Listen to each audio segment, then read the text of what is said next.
Bismillahirrahmanirrahim. Assalamualaikum warahmatullahi wabarakatuh.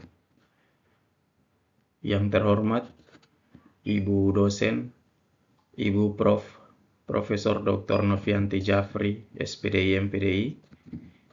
Yang saya hormati teman-teman mahasiswa. Baiklah, saya akan mencoba melaporkan laporan observasi saya yang telah saya buat dengan judul Struktur organisasi dalam suatu lembaga dan fungsi kerja berdasarkan tugas pokok individu dalam lembaga organisasi. Bab 1 pendahuluan. Laporan ini bertujuan untuk mengamati dan menganalisis struktur organisasi sebuah lembaga serta fungsi kerja berdasarkan tugas pokok individu dalam organisasi tersebut. Observasi dilakukan di Sekretariat Ikatan Guru Olahraga Nasional Kabupaten Magelang pada tanggal 2 Oktober 2024. Rumusan masalah. Yang pertama, mengidentifikasi elemen-elemen yang membentuk struktur organisasi dalam hubungan antar bagian. Kemudian, menentukan fungsi dan peran individu dalam mencapai tujuan organisasi. Kemudian, menganalisis bagaimana struktur yang ada mempengaruhi kinerja dan kolaborasi antar organisasi. Selanjutnya, mengidentifikasi hambatan atau kendala yang mungkin mengganggu pelaksanaan tugas. Kemudian yang terakhir, menilai efektivitas alur komunikasi dan kerjasama antar unit di dalam organisasi. Tujuannya adalah yang pertama, mengidentifikasi struktur organisasi. Yang kedua, menganalisis pembagian tugas dan tanggung jawab. Yang ketiga, menilai efektivitas struktur organisasi. Yang keempat, mengidentifikasi tantangan dalam pelaksanaan tugas. Yang kelima, menganalisis komunikasi dan koordinasi. Selanjutnya, manfaat. Manfaat dari observasi ini adalah yang pertama, peningkatan pemahaman organisasi. Yang kedua, optimalisasi tugas dan tanggung jawab. Ketiga, peningkatan komunikasi dan koordinasi. Yang keempat, identifikasi tantangan dan solusi. Yang kelima, dasar dan untuk pengambilan keputusan. Yang keenam, pengembangan sumber daya manusia. Dan yang ketujuh, evaluasi dan perbaikan berkelanjutan. Bab 2, teori-teori yang diangkat dalam rumusan masalah. Yang pertama, teori struktur organisasi. Teori struktur organisasi merujuk pada cara suatu lembaga mengatur, mengelompokkan, dan mengelola sumber daya serta aktivitas untuk mencapai tujuan tertentu. Berikut adalah beberapa aspek dan jenis teori berkaitan dengan struktur organisasi. Yang kedua, teori pembagian kerja. Teori pembagian kerja adalah konsep yang menjelaskan cara dan distribusi tugas dalam suatu organisasi untuk meningkatkan efisiensi dan produktivitas. Ketiga, teori komunikasi organisasi. Teori komunikasi organisasi membahas bagaimana informasi disampaikan, diterima, diproses di dalam suatu organisasi. Ini mencakup alur komunikasi, bentuk komunikasi, dan pengaruhnya terhadap dinamika organisasi. Keempat, teori kepemimpinan dan manajemen. Teori kepemimpinan dan manajemen berfokus pada cara individu memimpin dan mengelola organisasi untuk mencapai tujuan. Yang kelima, teori sistem terbuka.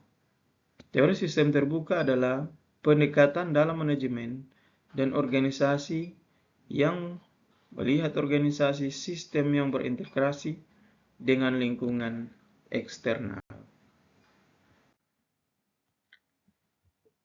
Selanjutnya bab 3, metode observasi. Metode observasi adalah wawancara yang digunakan untuk mengamati perilaku, interaksi, dan kondisi dalam suatu konteks tertentu. A. Jenis metode observasi. Yang pertama, observasi terstruktur. Dilakukan dengan menggunakan wawancara. Cocok untuk mengumpulkan data yang konsisten dan terukur. Kedua, observasi partisipatif. Penelitian terlibat langsung dalam kegiatan diamati. Ini memungkinkan pemahaman yang lebih mendalam tentang konteks dan interaksi sosial.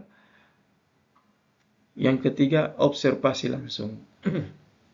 Pengamatan dilakukan secara langsung di lapangan, sehingga peneliti dapat melihat perilaku dan interaksi secara real time.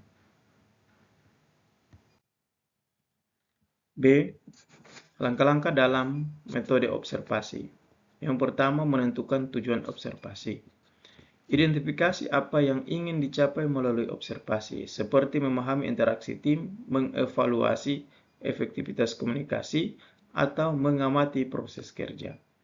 Yang kedua, memiliki objek dan lokasi observasi. Tentukan siapa atau apa yang akan diamati serta di mana observasi akan dilakukan. Pastikan lokasi memungkinkan pengamatan yang baik. Yang ketiga, menyusun rencana observasi. Rencanakan bagaimana observasi akan dilakukan, termasuk waktu, durasi, dan metode pencatatan. Keempat, melakukan observasi. Laksanakan observasi sesuai rencana, mencatat semua data yang relevan dan penting.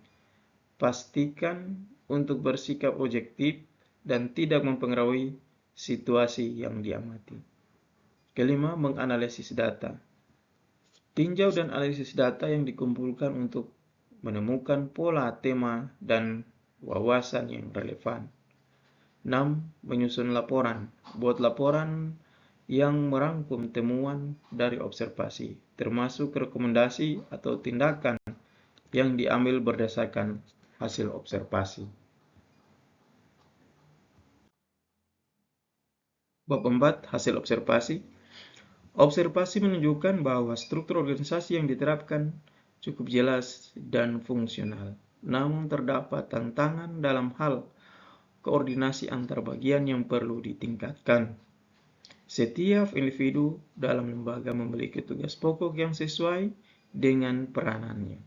Namun adanya beberapa tumpang tindih tugas dan kendala komunikasi masih menjadi hal yang perlu diperhatikan untuk meningkatkan efisiensi dan efektivitas lembaga secara keseluruhan. Penataan dan pemeliharaan struktur organisasi yang lebih terintegrasi sistem akan sangat berpengaruh pada kelancaran operasional lembaga. Bab 5, kesimpulan.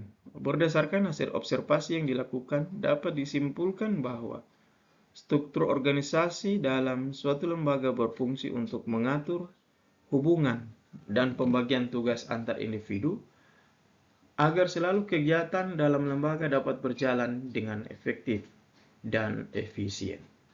Setiap individu dalam organisasi memiliki tugas pokok dan fungsi kerja yang jelas, yang sesuai dengan posisi dan tanggung jawab masing-masing pada organisasi tersebut. Terima kasih, itulah hasil observasi yang dapat saya sampaikan. Lebih dan kurangnya mohon dikoreksi. Assalamualaikum warahmatullahi wabarakatuh.